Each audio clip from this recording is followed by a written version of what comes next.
بسم اللہ الرحمن الرحیم۔ السلام علیکم ورحمۃ اللہ وبرکاتہ۔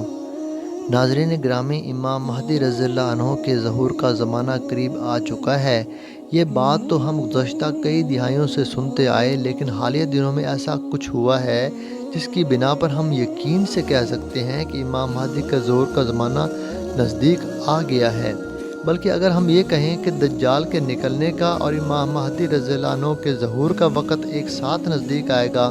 تو یہ کچھ غلط نہیں ہوگا۔ ناظرین گرامی، میرے اور آپ کے پیارے نبی محمد مصطفیٰ صلی اللہ علیہ وآلہ وسلم کا فرمان عالی شان ہے کہ جب دجال کا خروج ہوگا تو تب انتظار کرنا کہ جب خراسان سے کالے جھنڈے نکلیں اور وہ مشرق کی طرف جائیں تو تم انتظار کرنا کہ میری اولاد میں سے ایک شخص جس کا نام میرے نام پر محمد ہوگا، اسے اللہ رب العزت لوگوں کے درمیان میں ممتاز کر دے گا اور وہ خراسان کے ان لشکروں کی قیادت کرے گا اور دجال سے جنگ کرے گا۔ اور دجال سے پہلی جنگ کے وقت حضرت عیسیٰ علیہ السلام آسمان سے دوبارہ نازل ہوں گے۔ ناظرین، اس حدیث کی مختصر تشریحات میں کہا جاتا ہے کہ یہ حدیث امام مہدی علیہ السلام کے بارے میں ہے، جن کا اصل نام محمد ہوگا اور ان کے باپ کا نام عبداللہ اور ماں کا نام آمنہ ہوگا، اور وہ بھی اسی طرح اس وقت 40 سال کے ہوں گے اور خانہ کعبہ کے طواف میں مصروف ہوں گے۔ جب علماء اکرام کی ایک جماعت جن پہ اللہ رب العزت نے اپنا خاص فضل کیا ہوگا وہ انہیں پہچان لے گی اور ان کے ہاتھ پہ بیعت کرے گی، اور یوں حضرت مہدی علیہ السلام کا ظہور ہوگا اور اس سے چند دن قبل ہی خراسان سے کالے جھنڈے نکلیں گے جو دجال کا مقابلہ کرنے کے لیے ہوں گے۔ اس حدیث سے دو باتوں کی صراحت ہوتی ہے کہ حضرت مہدی علیہ السلام کا ظہور دجال کے خروج کے بعد ہوگا، یعنی دجال کے ظاہر ہونے سے کچھ عرصے بعد، جب دجال پوری دنیا پر اپنا قبضہ جما چکا ہوگا سوائے مدینہ اور مکہ کے، اور وہ اپنی فوجیں لے کر شام کے دارالحکومت دمشق میں پڑاؤ کرے گا۔ اس وقت امام مہدی علیہ السلام ان خراسانی لشکروں کو، جن کے جھنڈوں کا رنگ کالا ہوگا، ان کی قیادت کریں گے، اور جنگ کی صبح فجر کے وقت حضرت عیسیٰ علیہ السلام دمشق کی جامع مسجد کے مشرقی کنارے پر آسمان سے فرشتوں کے کندھوں پہ ٹیک لگائے ہوئے نازل ہوں گے۔ ناظرین، ہم نے اس بارے میں بہت تفصیل سے پڑھ رکھا ہے، لیکن ایسا کون سا معاملہ ہوا کہ جس کی بنا پر ہم یہ کہنے پہ حق بجانب ہے کہ اب خراسان سے کالے جھنڈے نکلنے کا وقت نزدیک آ گیا ہے؟ سب سے پہلے ہم یہ جانتے ہیں کہ خراسان کس علاقے کا نام ہے۔ موجودہ خراسان ملک ایران کا ایک شہر ہے اور خراسان کا یہ علاقہ افغانستان میں بھی شامل ہے، یعنی پرانے زمانے کا وہ خراسان جس کے بارے میں نبی اکرم صلی اللہ علیہ وآلہ وسلم نے پیش گوئی فرمائی، وہ دراصل ایک ہی علاقہ تھا، لیکن موجودہ جغرافیائی حد بندیوں کے بعد سے وہ علاقہ دو حصوں میں تقسیم ہو کر دو ملکوں کے تصرف میں ہے، جن میں ایرانی خراسان اور افغانی خراسان شامل ہیں۔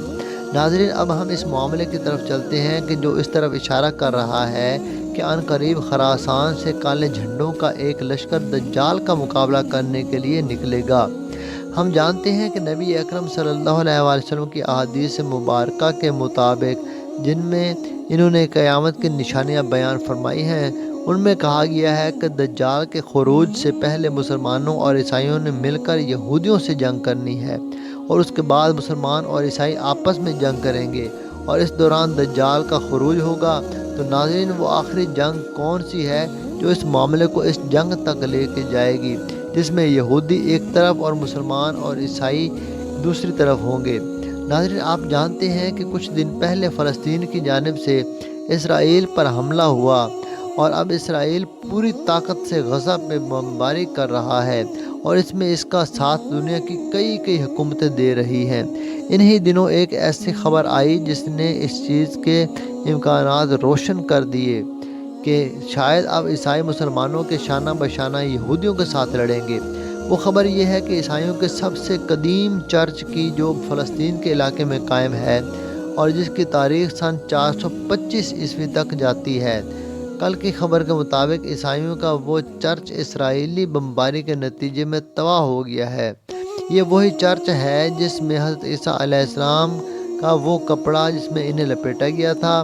اور وہ پیدا ہوئے تھے، اور وہ کپڑا جس میں عیسائیوں کے عقیدے کے مطابق حضرت عیسیٰ علیہ السلام کو سلیب دینے کے بعد رکھا گیا تھا، حضرت یہ جس سے پہ ان کا خون بھی لگا ہوا تھا، اور حضرت عیسیٰ علیہ السلام کا وہ پنگوڑا یا جھولا جس میں انہیں پیدائش کے بعد لٹایا گیا تھا، یہ تمام کے تمام تبرکات اسی چرچ کے اندر رکھے گئے ہیں۔ اگر یہ چرچ اسرائیلی بمباری کے نتیجے میں تباہ ہو جاتا ہے تو یہ اس قدر بڑی پیش رفت ہوگی کہ اس سے ساری عیسائی دنیا کو دھچکا لگ جائے گا، اور موجودہ حالات کا یہ طوفان بھی مذہبی جذبات کے شعلہ انگیزی کو روک نہیں سکے گا۔ تو غالب امکان یہ ہے کہ جیسے ہی چرچ کی تباہی کی خبر باہر آئی تو عیسائی دنیا پہ اس کا رد عمل بہت شدید ہوگا۔ اب تک کے سروسز کے مطابق اس چرچ کی تباہی کی خبر کو باہر نکلنے نہیں دیا جا رہا، کیونکہ یہی ڈر اسرائیل کو بھی ہے کہ اس طرح سے عیسائی دنیا پہ یہودیوں کے خلاف نہ ہو جائیں۔ البتہ اس سے پہلے ہی پوری کی پوری عیسائی دنیا میں فلسطینیوں کے حق میں بے شمار مظاہرے ہو رہے ہیں، اور کئی جگہوں پر اور خاص طور پر امریکہ کے دارالحکومت واشنگٹن میں یہودیوں کے حق میں نکلنے والی ایک ریلی کا ٹکراؤ فلسطین کے حق میں نکلنے والی ایک ریلی سے ہوا، جہاں پہ شدید ہاتھا پائی اور دھینگا مشتی ہوئی اور کئی لوگ زخمی ہوئے۔ یہ سب باتیں اس جانب اشارہ کر رہی ہیں کہ بے شک امت مسلمہ غفلت اور بے حسی کی نیند سو رہی ہے، لیکن اللہ رب العزت اپنی چالیں چل رہا ہے، اور عنقریب کفار کو منہ کی کھانی پڑے گی۔ دوستو، ہم جانتے ہیں کہ اس وقت اسلامی دنیا میں ایران وہ واحد ملک ہے جو فلسطین کے ساتھ کھڑا ہے، اور پرانے خراسان کا بیشتر حصہ بھی ایران کے ساتھ شامل ہے۔ خراسان کا بیشتر حصہ بھی ایران کے پاس ہی ہے، تو یہ گمان کیا جا سکتا ہے کہ جو لشکر خراسان سے کالے جھنڈوں کے ساتھ نکلے گا وہ ایران سے ہی نکلے گا۔ لیکن یہ بھی ایک حقیقت ہے کہ کالے جھنڈوں کا استعمال افغان خراسان میں موجود طالبان کی وہ جماعت کرتی ہے جن کا دوسرے طالبان سے افغان حکومت کے معاملے پر شدید اختلاف چل رہا ہے۔ اس لیے یہ قیاس کرنا فی الحال دشوار ہوگا کہ امام مہدی علیہ السلام کی نصرت اور قیادت میں جو کالے جھنڈوں والا لشکر نکلے گا وہ افغان طالبان کے ناراض گروہ کا ہوگا یا ایرانی خراسان میں موجود شیعہ ملیشیا کا۔ ہم نے افغان طالبان کے ناراض گروہ کا لفظ اس لیے استعمال کیا کہ حکومت میں موجود طالبان اس جنگ میں شرکت سے واضح انکار کر چکے ہیں، اور یہ ناراض گروہ شروع سے ہی ایسی کسی حکومت کا حصہ بننے یا ایسی حکومت کو گلے ڈالنے کے لیے آمادہ نہیں تھا جو ان کے پیروں میں عالمی مصالحت کی بیڑیاں باندھ کر انہیں دنیا میں کھلے عام جہاد سے روکے۔ اس لیے یہ طے کرنا فی الحال خاصا دشوار ہوگا کہ یہ لشکر کس گروہ سے مشتمل ہوگا۔ البتہ یہ لشکر خراسان سے نکلے گا، اس پر سبھی علماء کا اتفاق ہے۔ موجودہ حالات کو دیکھتے ہوئے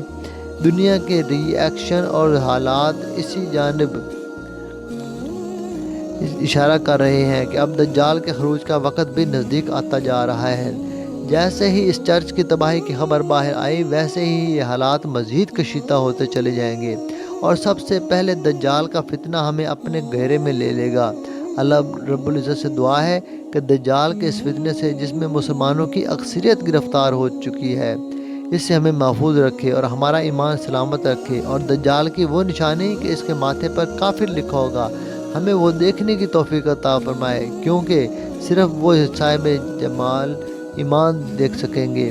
جن کے دلوں میں منافقت نہیں ہوگی اور جن کا ایمان پاک صاف اور خالص ہوگا۔ آنے والے حالات کس قرار بیٹھتے ہیں یہ تو اللہ رب العزت ہی جانتا ہے، البتہ ہم صرف اندازہ ہی لگا سکتے ہیں۔ اللہ رب العزت سے دعا ہے کہ ہمارا ایمان سلامت رہے اور ہم دجال کے مقابلے میں